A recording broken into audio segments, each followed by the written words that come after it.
Freud के सिद्धांत की तीसरी अंतिम अवस्था, पांचवी अंतिम अवस्था है genital stage.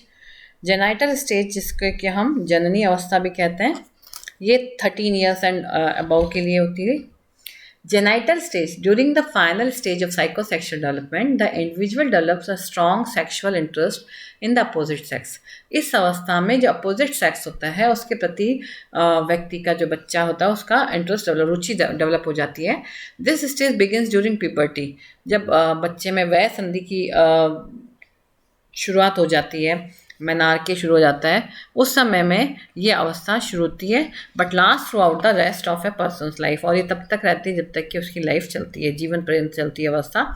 If the other stages have been completed successfully, यदि इससे पहले की पूर्व की जितनी व्यवस्थाएं हैं वो सक्सेसफुली संपन्न हुई है, अपनी पूरी अर्ज जो होती है उसके अंदर की जो लिबिडो है उसको शांत कर पाया है, तो individual should now be well balanced. तो बहुत बच्चा जो है वो इस समय में बहुत वेल बैलेंस्ड होता है, अच्छे से संतुलित होता है एंड केयरिंग होता है। And the goal of this stage to establish a balance between the various life areas. तो उसका मुख्य उद्देश्य भी ये होता है कि जीवन के जितने भी क्षेत्र हैं उनमें हम अच्छे से संतुलित तरीके से अपने व्यवहार को रख पाएँ।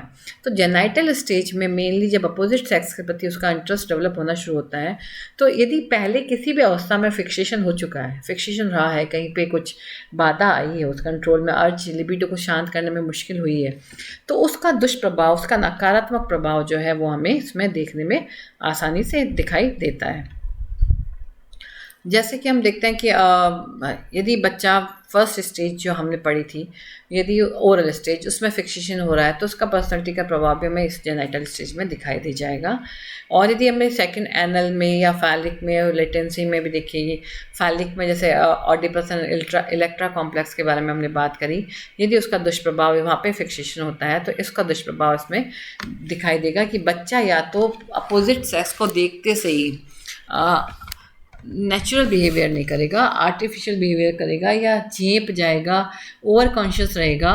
और उसका उल्टा भी, और यदि मान लो अच्छा सा मिला तो वो लड़का हो चाहे लड़की हो, अपनी भूमिका के प्रति पूर्णतः जागरूक होता है, तो वो कोई भी इंटरेक्ट करने में अपने आप को डिप्राइव्ड महसूस नहीं करता, क्वाइट कॉन्फिडेंट फील करता है और उसकी पर्सनैलिटी में उसका प्रभाव आराम से देखा जा सकता है। रिलेवेंस ऑफ साइकोएनालिटिक थ्योरी कि knowledge of the structure of the personality can assist nurses who work in the mental health settings। यानी इसका प्रभाव क्या है, उसको पढ़ने से फ़ायदा क्या है इस थ्योरी को। तो जो नर्स जो मेंटल हेल्थ, मानसिक स्वास्थ्य के उसमें कार्य करती हैं, उनके लिए ये बहुत फ़ायदेमंद है। उनको समझ आ जाएगा कि यदि किसी के साथ कोई समस्या है, व्यवहारात्मक समस्या है, बिहेवियरल प्रॉब्लम्स हैं, तो मे बी ये किसका दुष्परिणाम हो सकता है, कौन सी एज में फिक्सेशन हो गया या कॉन्फ्लिक्ट्स रहे हैं या अर्ज या लिबिडो शांत नहीं हुआ है, उसका ये दुष्परिणाम है। The ability to recognise behaviour associated with the 8 ego and super ego assist in the assessment of developmental level. तो जो विकासात्मक स्तर है उसके अंदर हम 8 ईगो और सुपर ईगो को जो व्यवहार में परिलक्षित हो रहा है उसकी योग्यता को हम नाप सकते हैं। हम ये देख सकते हैं कि किस व्यक्ति का इड ज़्यादा प्रभावी है, किसका सुपर ईगो ज़्यादा प्रभावी है। Understand the use of ego defense mechanism is important in making determinations about maladaptive behaviors. Is planning care for clients to assist in creating change or in helping clients accept themselves as unique individual।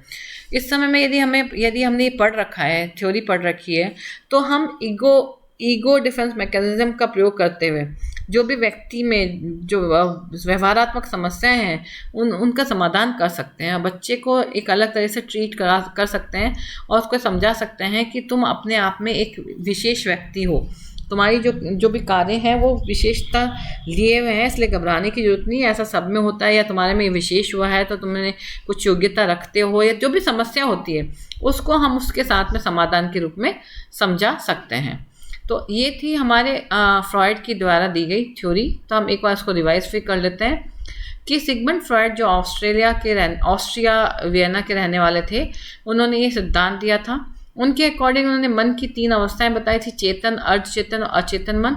उनके according 10% भाग जो होता है वो सिर्फ चेतन मन होता है। चेतन मन सिर्फ 10% भाग होता है, बाकी 90% भाग जो है वो अर्धचेतन मन का होता है। ठीक है। और उसके बाद में उन्होंने ये बताया चेतन मन जो होता है वो वर्तमान से संबंधित होता है, और जो अर्ध चेतन मन होता है वो जो होता है वो ऐसा मन जिसमें याद होते हुए भी याद ना आए कोई भी चीज़, पर जब मन पर ज़्यादा जोर दिया जाए तो वह याद आ जाता है, तो ऐसा कहलाता है अर्ध चेतन मन। चेतन मन जो मन वर्तमान से संबंधित है, अर्ध चेतन मन ऐसा मन जिसमें याद होते हुए भी याद ना आए कोई भी चीज़, पर जब भी मन पर ज़्यादा जोर दिया जाए तो वो चीज़ याद आ जाती है। और अचेतन मन जो मन चेतना में नहीं होता है, यह दुखी और दमित इच्छाओं का भंडार होता है। फिर मन को उन्होंने इसके आधार पर उन्होंने 3 चीज़ें दी थी, इड, ईगो और सुपर ईगो को कहा था उन्होंने। और उन्होंने इसकी तुलना जो है वो बर्फ से करी थी। जिस तरह से बर्फ जो है वो 10% ऊपर दिखाई देती है पानी में डालने पर, बाकी 90 अंदर रहता है। तो उन्होंने ये कहा कि कॉन्शियस माइंड जो 10% है वो सिर्फ हमें दिखाई देता है, बाकी अनकॉन्शियस 90% जो अंदर रहता है। इसके अलावा उन्होंने इड, ईगो और सुपर ईगो का कॉन्सेप्ट दिया था। इड, ईगो, सुपर ईगो के कॉन्सेप्ट में उन्होंने ये कहा था कि जो इड प्लेजर प्रिंसिपल दिया था उन्होंने कि इड जो है वो हमेशा प्रशंसा, अपने आप को संतुष्टि के सिद्धांत पर आधारित होता है।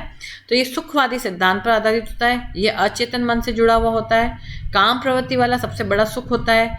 इदम जो है वो पार्श्विक प्रवृत्ति से जुड़ा होता है। इड और जो है वो ईगो के द्वारा नियंत्रित होता है। सेकंड होता है ईगो, ये वास्तविकता पर आधारित होता है, जैसा कि हमने पहले बताया रियलिटी प्रिंसिपल होता है। ये अर्धचेतन मन से जुड़ा हुआ होता है। ठीक है, ये देखिए यहाँ पे ईगो जो है वो अर्धचेतन मन से जुड़ा हुआ होता है। देन इसमें उचित अनुचित का ज्ञान होता है, इसको पता होता है, क्योंकि ईगो में देखिए यहाँ पे थोड़ा सा कॉन्शियस माइंड और थोड़ा अनकॉन्शियस माइंड दोनों का बैलेंसिंग है। इड में तो मैक्सिमम जो है वो अनकॉन्शियस माइंड है। तो ईगो जो होता है वो क्या होता है, वो थोड़ा सा इससे जुड़ा हुआ रहता है, मानवतावादी से संबंधित रहता है, और ये सुपर ईगो को भी बैलेंस करके चलता है। इसका कुछ पार्ट जो सुपर ईगो के साथ में भी संबंधित ये रहता है। फिर तीसरा होता है सुपर ईगो यानी पराहम। ये जो है ये आदर्शवादी सिद्धांत है कि आइडल क्या होता है, ये इड और ईगो को नियंत्रित करता है, ये पूरी तरह सामाजिकता और नैतिकता पर आधारित होता है। ये चेतन मन से जुड़ा हुआ होता है और इसमें प्रवृत्ति देवत्व होती है। ये देखिए यहाँ पे चेतन मन से ये होता है, और ये प्रवृत्ति इनकी ऐसी होती है कि हाँ अच्छा करना है, आइडल बनना है। तो सिगमंड फ्रॉइड ने 2 प्रकार की मूल प्रवृत्तियां भी बताई थी, जीवन मूल प्रवृत्ति और मृत्यु मूल प्रवृत्ति। जीवन मूल प्रवृत्ति जो जीवन के लिए प्रेरणा करती है, साधन जुटाने के लिए आपको बोलती है, जैसे काम, वासना, भूख, प्यास इसमें शामिल है। मृत्यु मूल प्रवृत्ति वो होती है जो घृणा मूल प्रवृत्ति भी कहा जाता है, इसका संबंध विनाश से है। ये मूल प्रवृत्ति जिन मूल प्रवृत्ति के विपरीत कार्य करती है, इसमें व्यक्ति आक्रामक विध्वंसक कार्य करता है, और इसको फ्रॉइड ने जो है वो थैनाटोस कहा था। फ्रॉइड ने मन की तुलना बर्फ से की है। जैसे बर्फ को अगर पानी में डालते हैं तो उसका 90% भाग पानी में तथा 10% बाहर रहता है, उसी तरीके से चेतन मन जो है वो 10% बाहर और 90% अचेतन मन जो है वो अंदर रहता है। और यही था फ्रॉइड की उसमें, और उन्होंने विभिन्न अवस्थाएं भी थी जो हमने डिटेल में पढ़ी, और उन्होंने 2 कॉम्प्लेक्स दिए थे, Oedipus complex and Electra complex. और ऑडिपस कॉम्प्लेक्स में जो लड़का होता है वो मम्मी से ज़्यादा प्यार करता है, और इलेक्ट्रा कॉम्प्लेक्स में जो लड़की होती है वो पापा से प्यार करती है। तो ये था फ्रॉइड के सिद्धांत की व्याख्या।